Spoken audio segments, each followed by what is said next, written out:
ವೀಕ್ಷಕರೇ, ತಿಮ್ಮಪ್ಪನ ದರ್ಶನಕ್ಕೆ ಹೋಗುವಾಗ ಈ ತಪ್ಪುಗಳನ್ನು ಎಂದಿಗೂ ಮಾಡಬೇಡಿ. ಸಮಸ್ಯೆಗೆ ಸಿಲುಕುವುದು ಖಚಿತ. ತಿರುಪತಿ ವೆಂಕಟೇಶ್ವರ ಸ್ವಾಮಿ ಸನ್ನಿಧಾನವೆಂದರೆ ಪುಣ್ಯದ ಸ್ಥಳ ಎಂದು ಪರಿಗಣಿಸಲಾಗುತ್ತದೆ. ಈ ಸ್ಥಳ ಸಾವಿರಾರು ವರ್ಷಗಳಿಂದ ಪವಾಡಗಳಿಗೆ ಸಾಕ್ಷಿಯಾಗುತ್ತಲೇ ಬಂದಿದೆ. ತಿಮ್ಮಪ್ಪನ ದರ್ಶನ ಪಡೆದರೆ ಸಾಕು, ಕಷ್ಟಗಳು ಮಾಯವಾಗುತ್ತದೆ ಎನ್ನುವ ಹಲವರಲ್ಲಿ ನಂಬಿಕೆಯಿದೆ.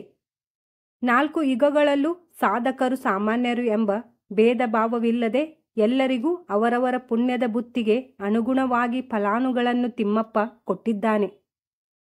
ಹಾಗಾಗಿ ದಿನಕ್ಕೆ ಸಾವಿರಾರು ಭಕ್ತರು ತಿರುಪತಿಗೆ ಬರುತ್ತಾರೆ.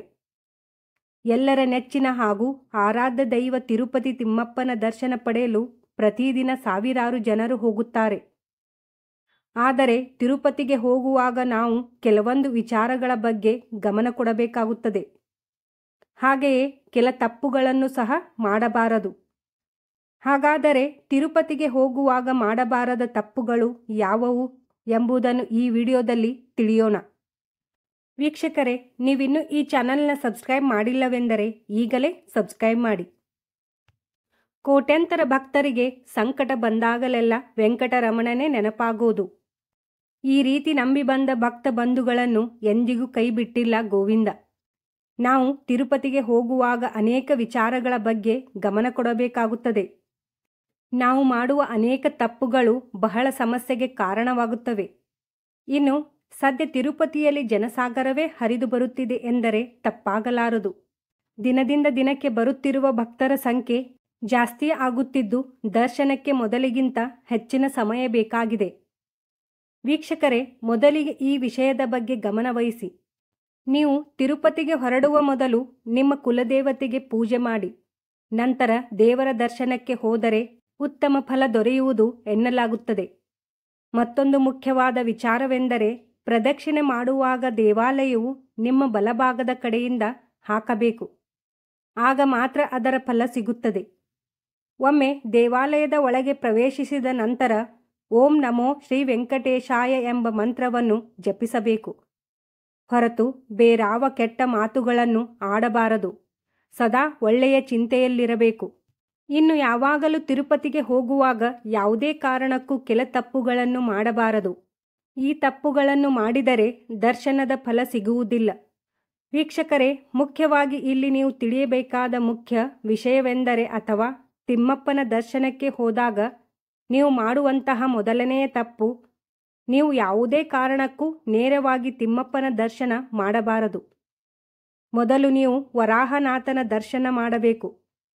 ಮೊದಲು ನೀವು ವರಾಹನಾಥನ ದರ್ಶನ ಮಾಡಿಯೇ ತಿಮ್ಮಪ್ಪನನ್ನು ನೋಡಬೇಕು. ಇಲ್ಲವಾದರೆ ವೆಂಕಟೇಶ್ವರನ ದರ್ಶನದ ಫಲ ನಿಮಗೆ ಸಿಗೋದಿಲ್ಲ. ಕಾರಣ ಇದು ವರಾಹನಾಥ ಮತ್ತು ವೆಂಕಟೇಶ್ವರನ ಸ್ವಾಮಿಯ ನಡುವೆ ಆಗಿರುವ ಒಪ್ಪಂದ. ಇನ್ನು ನಮ್ಮ ಪೂರ್ವಜರು ಅಕಸ್ಮಾತ್ ಗಡಿಬಿಡಿಯಲ್ಲಿ ಭಕ್ತರೊಂದರು ವರಾಹನಾಥ ಸ್ವಾಮಿಯ ದರ್ಶನಕ್ಕೆ ಹೋಗಲಿಲ್ಲ ಅಂದರೆ ಇದರಿಂದ ತೊಂದರೆಯಾಗಬಾರದು ಎಂದು ವಿಶೇಷ ವ್ಯವಸ್ಥೆಯೊಂದನ್ನು ಮಾಡಿದ್ದಾರೆ. ವೆಂಕಟೇಶ್ವರ ಸ್ವಾಮಿ ದೇಗುಲದಲ್ಲೇ ಆರಂಭದಲ್ಲಿ ಒಂದು ಕಂಬದಲ್ಲಿ ವರಾಹನಾಥನ ಮೂರ್ತಿಯನ್ನು ಕೆತ್ತಿದ್ದಾರೆ. ಒಂದು ವೇಳೆ ದೇಗುಲಕ್ಕೆ ಹೋಗಲಾಗದವರು ಇಲ್ಲಿ ಕ್ಯೂನಲ್ಲಿ ಬಂದಾಗಲಾದರೂ ವೆಂಕಟೇಶ್ವರನ ದರ್ಶನಕ್ಕೂ ಮುನ್ನ ಈ ಜಾಗದಲ್ಲಿಯಾದರೂ ವರಾಹನಾಥನ ನೋಡಿ ಒಳಹೋದರೆ ಒಳ್ಳೆಯದು ಎಂಬ ಪ್ರತೀತಿ ಇದೆ. ಇನ್ನು ತಿರುಪತಿಗೆ ಬಂದಾಗ ಯಾವುದೇ ಕಾರಣಕ್ಕೂ ಸಿಟ್ಟು ಮಾಡುವುದು ಅಥವಾ ಇತರರಿಗೆ ಕೆಟ್ಟದ್ದನ್ನು ಬಯಸುವುದು ಮಾಡಬಾರದು. ಅಹಂಕಾರವನ್ನು ಬದಿಗಿಟ್ಟು ದೇವರ ಧ್ಯಾನ ಮಾಡಬೇಕು. ಆಗ ಮಾತ್ರ ಉತ್ತಮ ಫಲ ಸಿಗುತ್ತದೆ.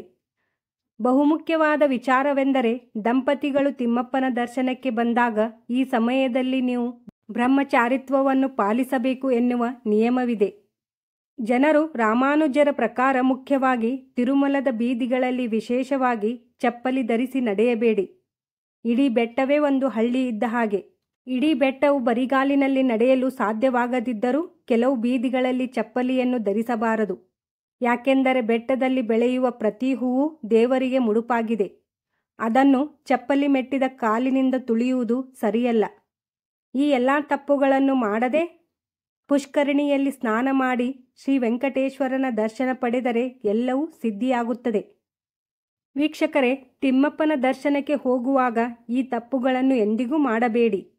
ಈ ವಿಡಿಯೋ ನಿಮಗೆ ಇಷ್ಟವಾದಲ್ಲಿ ಮರೆಯದೆ ಲೈಕ್ ಮಾಡಿ, ಹಾಗೆ ನಿಮ್ಮ ಸ್ನೇಹಿತರಿಗೂ ಶೇರ್ ಮಾಡಿ.